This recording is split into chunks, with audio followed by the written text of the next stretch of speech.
بسم اللہ الرحمن الرحیم. فرمایا وَاعْبُدْ رَبَّكَ حَتَّى يَأْتِيَكَ الْيَقِينُ کا مطلب یہ ہے کہ موت تک عمل سے استغنا نہیں ہو سکتا. اس ملفوظ میں حکیم الامت مجدد الملت حضرت مولانا شاہ محمد اشرف علی صاحب تھانوی نور اللہ برکتہ فرماتے ہیں آیت کے حوالے سے، آیت کا مطلب بیان کرتے ہوئے کہ آپ اپنے رب کی عبادت کیجئے جب تک یقین آ جائے، یعنی موت آ جائے، یعنی موت تک عمل سے کوئی استغنا نہیں. قرآن تو یہ کہہ رہا ہے کہ موت تک عمل کرنا پڑے گا. آج جمعہ کا بیان بھی یہی تھا کہ جس کی عمر لمبی ہو اور عمل اچھا ہو وہ بندہ اچھا ہے، جس کی عمر لمبی ہو عمل غلط ہو وہ بندہ برا ہے. تو اس لیے اس ملفوظ میں بھی وَاعْبُدْ رَبَّكَ حَتَّى يَأْتِيَكَ الْيَقِينُ، جب تک تیرے پاس یقین یعنی موت نہ آ جائے عمل کرتا رہے، عبادت کرتا رہے. یہ ہم سب کو خطاب ہے آپ علیہ السلام کے ذریعے سے. اس لیے بندہ کام کرتے ہوئے اچھا لگتا ہے. ہمارے علماء دیوبند اور ہمارے مشائخ اعظام سلسلے کے بزرگ کبھی وقت ضائع کرنا پسند نہیں کرتے تھے. کوئی نہ کوئی کام کر لیں، کوئی نہ کوئی عبادت کر لیں، کوئی نہ کوئی نیت بنا لیں، کوئی نہ کوئی کسی نہ کسی کام میں لگے رہے. ایسا بنا دیتے ہیں مکسچر کہ بندہ واش روم میں بھی ہے تو عبادت میں شمار ہو رہا ہے کہ نیت یہ ہے کہ تقاضے سے فارغ ہوں گا تو عبادت کروں گا، تو وہاں بیٹھا ہوا بھی نیکی لکھی جائے گی. اور سوتے ہیں اس لیے سوتے ہیں کہ اٹھ کر کوئی عبادت کر سکیں گے، تو سونا بھی عبادت. ہمارے مشائخ اور بزرگوں نے ایسا سنت کو لیا، تقوی کو اپنانے کا آسان نسخہ بتا دیا کہ ہر کام میں نیت کرنا سیکھ لیں، ہر کام میں نیت صحیح کرتے چلے جائیں، تازہ کرتے چلے جائیں، رب کو مناتے چلے جائیں.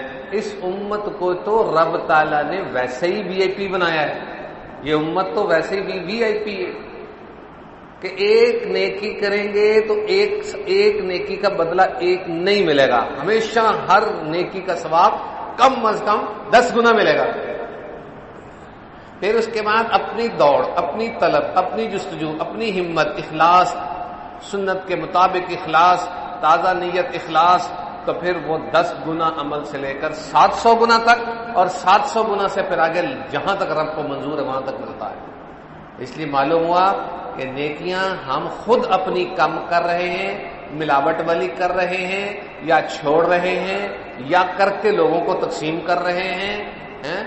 جو سوراخ والا بیگ ہوتا ہے، سوراخ والا تھیلا ہوتا ہے، اس میں اوپر سے کچھ چیز ڈالیں گے تو نیچے سے نکل جائے گی. اس باڈی میں اگر اچھی نیت سے اعمال ڈالیں گے تو غیبتیں کرنے سے نکل جائیں گے، گناہ کرنے سے ختم ہو جائیں گے. اس لیے سوراخ والے بیگ سے بچنا ہوگا، سوراخ والے تھیلے سے بچنا ہوگا. ایسا نہ ہو کہ اوپر سے ہم ڈالتے جائیں، نیچے سے چیزیں غائب ہوتی جائیں. یہ ہماری باڈی بھی ایسی ہی امانت کو سنبھالنے والی ہے. ہماری باڈی کی اعضاء بھی امانت ہیں، ہماری روح بھی امانت، ہمارا جسم بھی امانت، ہم خود امانت. ہمیں اپنے ہی آپ کا پتہ نہیں کہ ہم کس چیز کے ہیں، ہمارے اندر روح کی حقیقت کیا ہے، اور ہم کب کھاتے پیتے ہیں تو کب کون سی رگیں ہلتی ہیں، کون سی سکڑتی ہیں، کون سی کھلتی ہیں، ہمیں تو یہ بھی پتہ نہیں ہے. جب ہم چلتے ہیں کتنی رگیں کھلتی ہیں، کتنی بند ہوتی ہیں، کتنے جوڑ ہلتے ہیں، ہمیں تو یہ بھی پتہ نہیں ہے. ہماری ہر بات کو ہمارا رب ہم سے طے کرواتا ہے، ہم سے اٹھواتا ہے. قدم اٹھنے کا ارادہ ہم کرتے ہیں، قدم کا اٹھ جانا ایک پیدائش ہے ایک چیز کی. ہر چیز کی پیدائش رب تعالیٰ کرتے ہیں، ارادہ ہم کرتے ہیں، پیدائش وہ کرتے ہیں. ہر چیز کے خالق و مالک وہ ہیں. لہذا ہمیں چاہیے کہ ہر وقت ان کا دھیان رکھیں، ہر وقت ان کو یاد رکھیں. ہر وقت انہوں نے ہمارا ہر وقت خیال کیا، جبکہ ان کو ہماری کوئی ضرورت نہیں. اور ہم نے ان کا کیا خیال کیا جبکہ ان کو ہماری کوئی ضرورت نہیں ہے. ہمیں ان کی ہر وقت ضرورت ہے، تو ہمیں تو چاہیے ہم ہر وقت ان کا خیال رکھیں، ان کی طرف دھیان رکھیں. اور ان کو ہماری کوئی ضرورت نہیں ہے اور وہ ہر لمحے ہمارا خیال رکھتے ہیں. انصاف تو ہم نہیں کر رہے. آگے سے کہتے ہیں رب کو اے اللہ تو انصاف کر، نعوذ باللہ من ذالک. اللہ سے کبھی انصاف کا مطالبہ نہ کریں. جس نے اللہ سے انصاف کا مطالبہ کیا وہ پکا جہنمی ہے. اس لیے کہ اللہ تعالیٰ کا ہمارے ساتھ انصاف یہی ہے کہ گناہ ہوئے ہیں تو کیوں ہوئے ہیں، جہنم میں جا. انصاف تو ہمارے ساتھ یہی ہے رب تعالیٰ کا. وہ تو کبھی انصاف کی طرف آتے ہی نہیں، وہ تو اس سے اونچا معاملہ ہمیشہ فضل فضل فضل فضل فرماتے ہیں۔ وہ اگر ہمارے ساتھ انصاف پہ آئیں، ایک لمحے کے لیے ہمیں گھونٹ نہ ملے، ایک لمحے کے لیے ہمیں راحت نہ ملے، ایک لمحے کے لیے جنت کی ہوا نہ ملے، خوشبو نہ ملے، وہ تو ہمارے ساتھ انصاف کریں تو ہم تو جہنمی بن جائیں۔ اس لیے ان سے کبھی انصاف نہ مانگے، ہم ان سے تو صرف فضل ہی مانگے کہ مولا تو نے ہی اپنے فضل کا عادی بنا دیا ہے، عافیت دے دی ہے، اب ہمیں ہمیشہ عافیت ہی دیے رکھ، ہمیں فضل ہی میں لگائے رکھ، ہمیں آزمائش میں نہ ڈال۔ بس ان کو راضی کریں گے تو وہ فضل دیں گے نا، ان کو راضی کریں گے تو آزمائشوں سے نکالیں گے نا، ان کو راضی کریں گے تو وہ پھر ہمیں تکلیفیں درد مصیبتیں کم کریں گے نا۔ پھر بھی وہ اگر بھیجتے ہیں تو وہ بھیجتے ہیں نا، تو اس لیے ہم اس کو صبر و تحمل کے ساتھ برداشت کریں اور عافیت ان سے مانگتے رہیں۔ عمل سے زندگی بنتی ہے، عمل کے بغیر کچھ نہیں ہے، خالی نیتوں سے کچھ نہیں ہونا، خالی ارادوں سے کچھ نہیں ہونا۔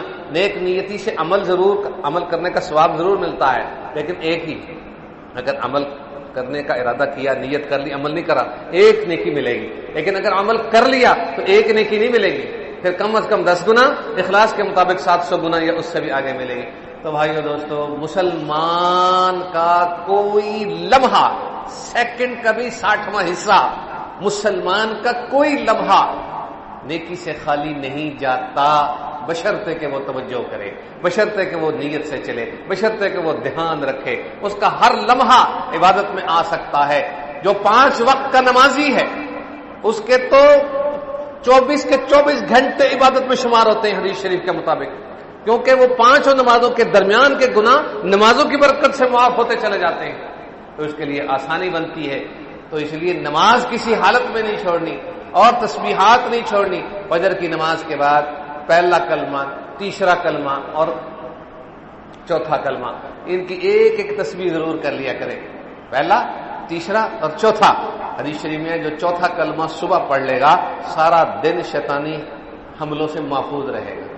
لا الہ الا اللہ وحدہ لا شریک لہ لہ الملک وله الحمد وهو علی کل شیء قدیر۔ ٹھیک، اتنا آسان ہے۔ اور تیسرا کلمہ بھی اور پہلا کلمہ بھی خاتمہ ایمان کو ہونے کے لیے، نیکیاں بڑھانے کے لیے، شیطانی حملوں سے، اور لا حول ولا قوت الا باللہ کی ایک تسبیح فجر کے بعد کر لی جائے، اور یہی تسبیحات کوشش کریں شام کو ہو گئی تو ٹھیک۔